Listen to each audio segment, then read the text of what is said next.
Voltamos com um papo de juventude. Hoje nossa conversa é sobre a importância de uma educação financeira.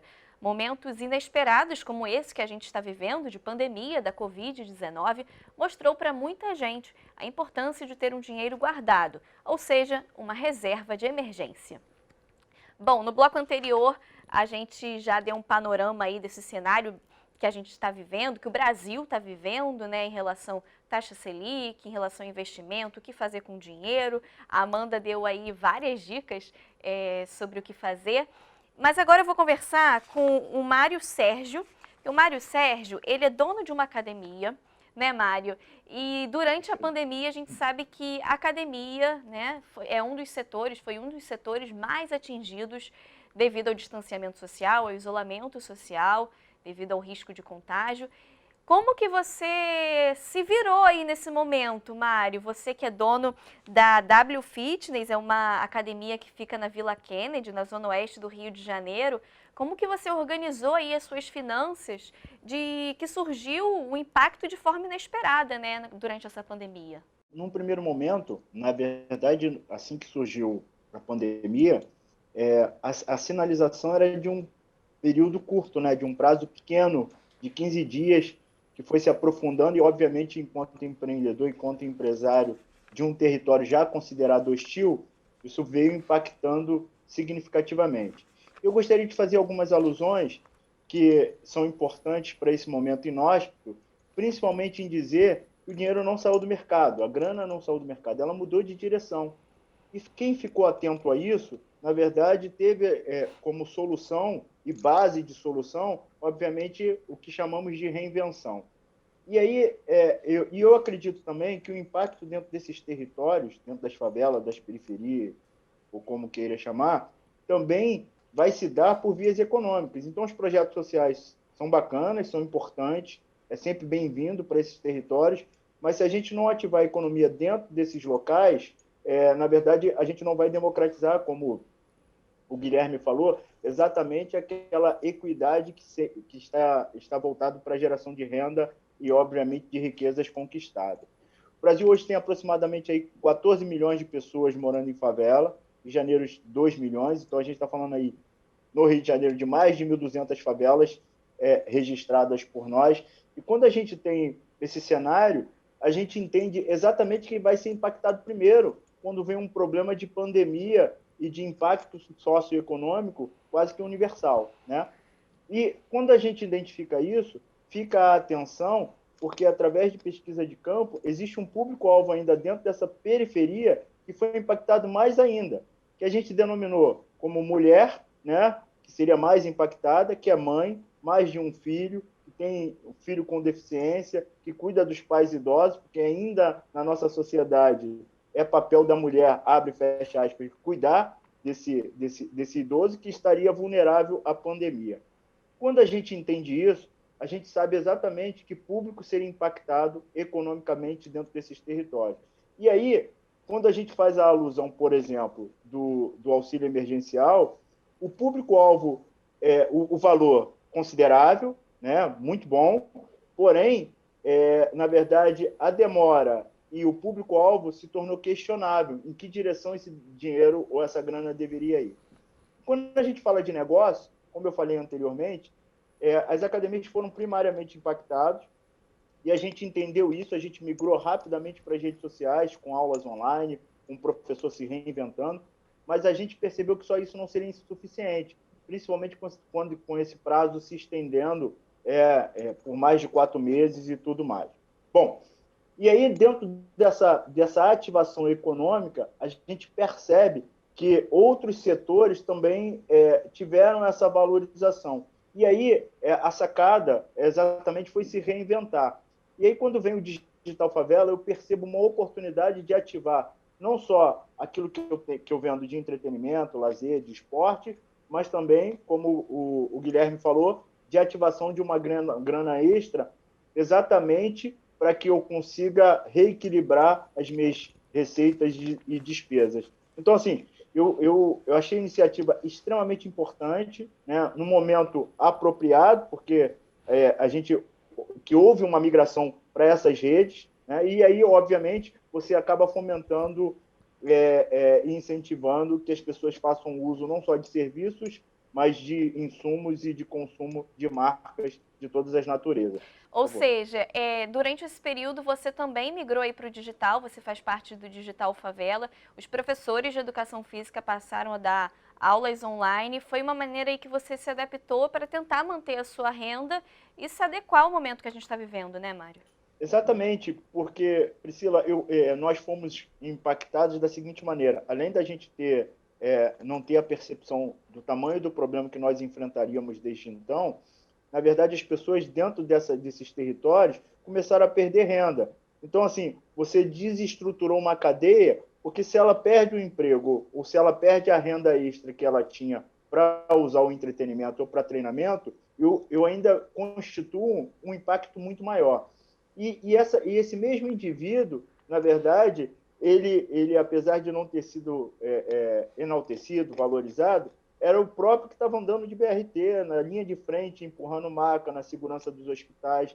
Então, assim, é uma cadeia que vai se desconstruindo, ou se considerando, na verdade, que ativa a todos os setores econômicos. Então, assim, ficar atento à inovação, ficar atento a ferramentas novas que surgem no mercado, eu acho que foi o principal papel meu enquanto empreendedor, enquanto morador de favela, enquanto frequentador de favela, exatamente para entender qual o tamanho considerável do impacto nesse momento tão inóspito nas nossas vidas.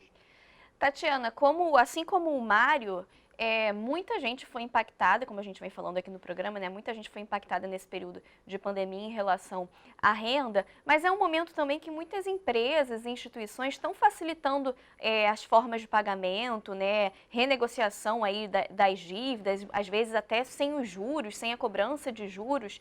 É um momento também das pessoas correrem atrás desse momento para fazerem algum tipo de negociação, para tentar ajudar, né, nesse impacto, minimizar esse impacto, vamos dizer. Com certeza, Priscila. Esse é um momento agora o nível de inadimplência, né, das famílias está muito alto, então é um momento realmente de ir aos bancos, às associações de crédito e renegociar suas dívidas. E aí que entra o papel da educação financeira, pois a maioria da população não entende muito bem dar o controle da sua vida financeira para os bancos, para os gerentes. Então, a educação financeira vem para mostrar, para ensinar o que significa juros efetivos em relação aos juros anuais, né? Por exemplo, quando você vai renegociar um empréstimo no banco, a sua gerente fala de uma determinada taxa, por exemplo, 4%, e quando você vai ver no seu contrato de empréstimo, está lá 5%, porque os juros anual é diferente dos juros efetivos, né? Muita gente não sabe que embutido no juros anual tem lá o custo do seguro do banco, tem o IOF, muita gente não sabe que o seguro não é obrigatório. Então, essas coisas são importantes de serem passadas para a população, para que você consiga fazer uma renegociação vantajosa e possa diminuir, né, o seu grau de inadimplência, fazendo portabilidade para outros bancos. Então, inclusive, eu estou desenvolvendo um projeto na UF, eu estou coordenando, né, na Liga de Investimentos UF Invest, com alunos do curso de Economia, para passar esse tipo de educação financeira para os alunos do ensino médio, para que esses jovens, né, de baixa renda possam se tornar adultos saudáveis financeiramente, possam ter o controle das suas decisões, né, para ter inteligência financeira na hora de decidir entre o empréstimo ou não, decidir entre compras a prazo ou compras parceladas nas empresas, né, muitas vezes não é vantajoso. Então, esse tipo de decisão tem que passar para as mãos da própria pessoa, né? E agora é o momento de realmente renegociar as suas dívidas para poder sanar um pouquinho a situação financeira e, inclusive, contribuir para o futuro da construção da reserva de emergência, né? Que foi abordado aqui muitas vezes.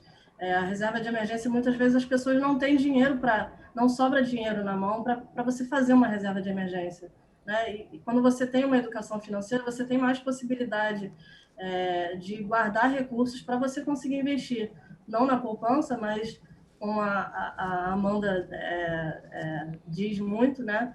Passar para outros instrumentos financeiros que a população não sabe, mas tem lá, né? O Tesouro Selic, né? Você investe em renda fixa, um investimento mais seguro que tem, que é do governo federal, com uma rentabilidade maior do que a poupança. Se você deixar o seu dinheiro em bancos digitais, ele vai render o CDI, que é muito maior do que a poupança, né? Então, todo esse emaranhado de discussões aí que está restrito ao mundo dos economistas, eu acho que deve ser explorado melhor agora, na pandemia, com o mundo digital. E aí eu ressalto, parabenizo aí o papel dos influenciadores digitais nesse cenário. Realmente está sendo de grande valia. E é o que você falou, né, Tatiana? A questão da educação financeira. Ou seja, quanto mais cedo as pessoas se interessarem e entenderem como funciona esse mundo aí, né, esse mundo econômico, é melhor para o futuro. E aí a gente entra, reforça a questão dessa educação dentro das escolas. Sim, sim, é muito importante. É um tema que não é abordado nas escolas. Os pais desses alunos também não têm uma educação financeira, né? Então, é um tema que é um certo tabu, né? E o jovem vai crescer sem essa perspectiva de conhecimento, né? Da educação financeira, que é importante para você conquistar a sua independência, não se tornar um adulto inadimplente, com uma série de dívidas. Então, a gente está tentando, né, na universidade, passar esse conhecimento para as escolas, para poder auxiliar esses jovens aí a tornarem-se adultos mais responsáveis financeiramente. Amanda, acredito que aí nos seus 24 mil seguidores deva ter muitos jovens, e esses jovens, como a Tatiana falou, acabam levando esse conhecimento para dentro de casa, e esse conhecimento vai para o pai, vai para a mãe, vai para o tio, vai para o avô, vai para a avó, ou seja, é um conteúdo, a importância, né, desse conteúdo digital, a expansão e o alcance que ele pode chegar, né? 70% do meu público ele é formado por mulheres e mulheres jovens, né? E essas mulheres, muitas vezes essas mulheres são mães, elas cuidam dos mais velhos da família. Então, a minha orientação é sempre que elas expandam esse conhecimento e que elas se tornem totens de educação financeira nas famílias dela. Porque, assim, emancipar, educar financeiramente uma mulher é você estar transformando essa mulher em potência transformadora da família, da comunidade dela. Então, isso é sempre muito importante. Como a Tatiana falou, existem conhecimentos específicos e medidas básicas que podem ajudar as pessoas que não têm de onde tirar, não têm como fazer sobrar, para que elas consigam fazer o dinheiro sobrar para poder começar a investir. E uma dessas dicas, que inclusive eu quero dar aqui, é eliminar esses gastos que são gastos fantasmas, né? E aí, a maioria das pessoas, eles são chamados de gastos fantasmas porque a maioria das pessoas não se dá conta de que eles existem. Como, por exemplo, as tarifas bancárias, a cesta de serviços bancários. Hoje em dia, já é uma resolução do Banco Central que todo cidadão tem direito a uma conta essencial sem tarifa, sem pagar nada para ter todos os itens e todos os serviços essenciais.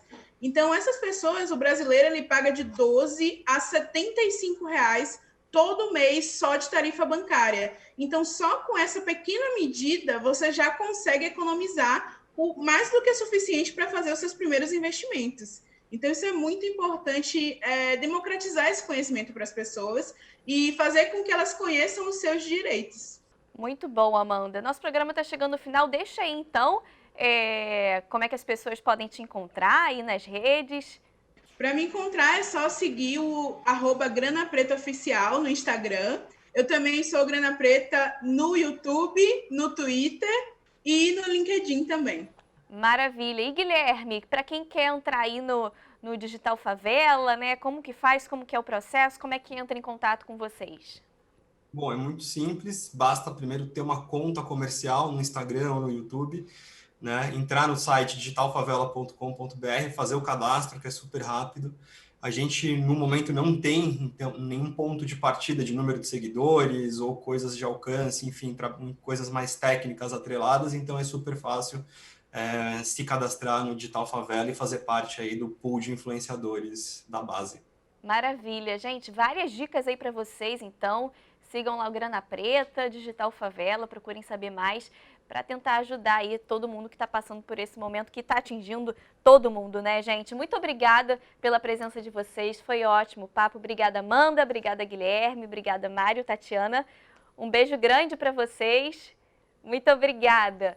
E muito obrigada também a você aí que acompanhou o nosso programa de hoje. Continue ligado na programação da TV Alerj, pelo nosso site, também nas nossas redes sociais. Até semana que vem. TV Alerj, o canal do povo.